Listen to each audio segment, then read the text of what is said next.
Now let's get it started. Let's get it started.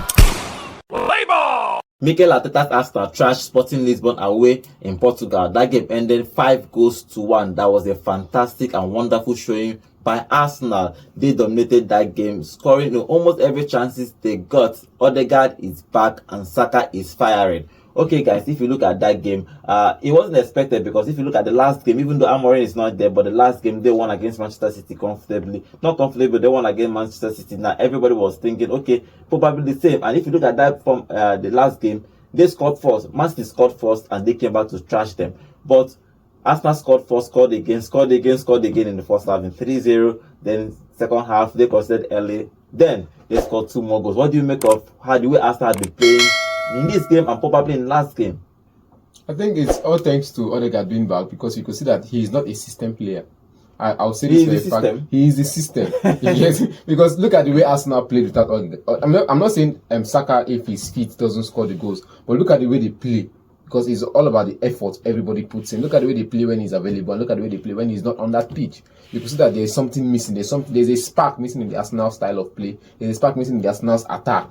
There's this lack of creativity between the trossard, Kai Havertz, and the rest of them playing in the attacking midfield position. But a player dropping it to midfield to partner with Partey and Declan Rice creates a chance to moving forward, make the passes tick between him and every other player in the side. You see that everybody's on their toes, everybody's working. I think he's a system that makes every other person the best players that you could get in the side. And into that game yesterday, you could see that clearly after the Nottingham Forest game, you saw what he did. In this game yesterday, because that clearly Arsenal has missed somebody. That is the Odegaard team. Okay, Joe, what do you think about this game? They scored 5, and even they played well. You can attribute it with Odegaard. Even if you look last season, he played most of the game. They played well. This season, he have not been fully fit, but if you look at that game against Sporting Lisbon, nobody expected. Even if you expected Arsenal to win, but scoring 5 was something nobody could imagine. But generally, that game, what do you make of that game?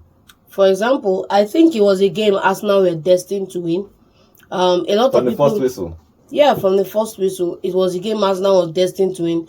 Nobody was, seeing an Arsenal coming there and dominating and getting a blowout. I saw it coming, because I know that this is an Arsenal side that is not City. As at the last game when they played City have been in a run of poor performances, and psychologically, once you lose the game psychologically, you're out of the competition. Your body knows what to do. Your whole system knows what to do. But if it's not there mentally and psychologically, the opponent has the edge on you. But in this game, coming up against an Arsenal side with everybody back in their position, you could see that Arsenal had the pace, had the power to overcome Sporting Lisbon and to also win out. I call it a Saka game.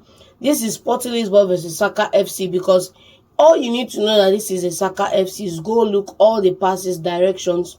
It's all coming off number 7 wing. That's where the initiative is flowing from. That's where a lot of the goals were. Martinelli throughout that game. I didn't know. Probably because all the guys when you have you see where the initiative is coming from. You see where the play is coming from. You see who the player that's bringing in the meat back home is Saka, and that's what it is. When you have all pace, and I keep saying, when you have all pace and no brains, you always have to disguise, because you want to play on the break. You play Martinelli because he's the fastest attacker in the side at the moment. But you also want to play a possession-based football. Martinelli should not be in that equation. I keep saying this. If you're playing a possession-based football, Trossard should be starting ahead of Martinelli. But if you're playing a counter-attacking football, then fine, you start a Martinelli. Same as Chelsea. If you're playing counter-attacking football, you start a Modric. I don't have a problem with that.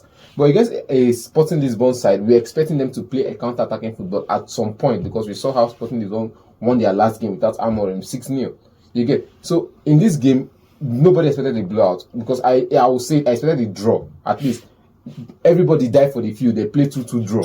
You get? That was what I expected, because you could see that these people had the firepower in their side to score goals, but yet they were limited to scoring 1 goal. Where was the firepower in that game? So in the back pocket of Saliba. Simple. Saliba actually did well in that game. If you look at that first one, Martinelli scored the first goal in 7 minutes, Havertz 22 minutes, and Gabriel with that routine corner kick where he runs from somewhere outside the main box and runs it and not in that ball. But what do you make of that first goal and the second? Let's talk about the 3 goals together. What do you make of that? But it was from the right again, pass, Odegaard to Saka to Rice back to Timber crosses it in and bang goal. So what do you make of Arsenal play? They play lovely football, they score lovely goals. See, look at it now. You said pass, pass, pass. If it has gone the other way, it will be pass, pass, run. Leave Martinelli. No, I'm just saying it the way it is. If you put that for Martinelli leg, now he go one run. He go one try run, one useless run. And if you run, leave ball for back. Or if you run into defender, run into a brick wall. So it was a pass, pass, pass because you see the pattern. And you see that somebody is making a run. So he was making a run. He was making a run. So he is the last bus stop. Make the run off the defender and give the defender some space. You get, and let others cook the cooking. Your own is to just test and award the mark. And I think just him capping, it was just him on the topping the icing on the cake. And it was good finish for Martinelli in the first half, in the first goal. Kai Havertz's goal, wonderful, spotting a position where he's okay and getting the pass in a free. It's just like when you say a striker who knows how to position himself with the defender, and all of a sudden you're doing now, you see me now, you don't. John, let's talk about the corner kick routine. Arsenal has actually perfected that corner kick routine where maybe 5 or 6 players stand at the back. Then you probably have Gabriel, only him out there. Then they have once the ball is in motion, everybody runs out from that place, and you don't know who to track back. Saka, and they have Arsenal has good set pick takers with Saka and Rice. And Rice actually crossed that first in that corner for Gabriel to score. What do you make of that routine? It's a fantastic routine. You don't break what's working, and it keeps working for Arsenal. Call it whatever you want to call it, the dark arts, call it whatever you want to call it. It works and it's functional. Arsenal have found a logical way to win through set pieces and to get goals from set pieces. You don't know, what they are playing on is the indecision of the opponents. You don't know who's run to track up. You don't know which space you are freeing up by running to go and track up somebody. And then we all know who the usual suspect is. If it's not Gabriel, it's going to be Saliba. If it's not Saliba, it's always going to be somebody else in that. And if they get on the ball before the Arsenal player, somebody is at that halfway circle, they're waiting to pounce on it. And it's a phenomenal one. Okay, in the second half started, they scored, Sporting Lisbon scored in the 47 minutes. Everyone was thinking, okay, probably the comeback is about to begin. They scored from a corner kick, which was a good corner kick. They scored that goal, but Arsenal got a penalty when Odegaard was brought down in the box. Saka scored the goal, and Martinez scored from a rebound from a shot from Moreno. What do you make of this second half? The 3 goals too. Yeah, it's a better showing from the second half. I felt that when Sporting Lisbon scored the goal, I was like, okay, now you will not say that Sporting didn't turn up. They got a goal at least, even if it's going to. But I didn't expect them going to concede 2 more goals in that half. I didn't see it coming. So, but I think where Sporting got it wrong is in the way they conceded the first 3 goals. And in the first half, there's always one thing that coaches will tell you. When you concede a goal, that is when your senses should be heightened, because you go down to more goals once you concede a goal. Because once you concede a goal, all the assumption coming into the match is out of the window.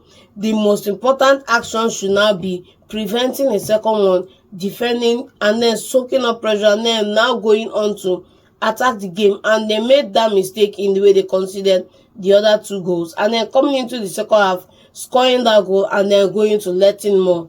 They did themselves a disservice in that one. Second half, Saka scored in a penalty. He has been the major penalty taker for Arsenal since he has missed that penalty in the Euros. I think 2020 Euros, he missed that penalty when they lost to Italy. Since then, he has taken that mantle. He owned it.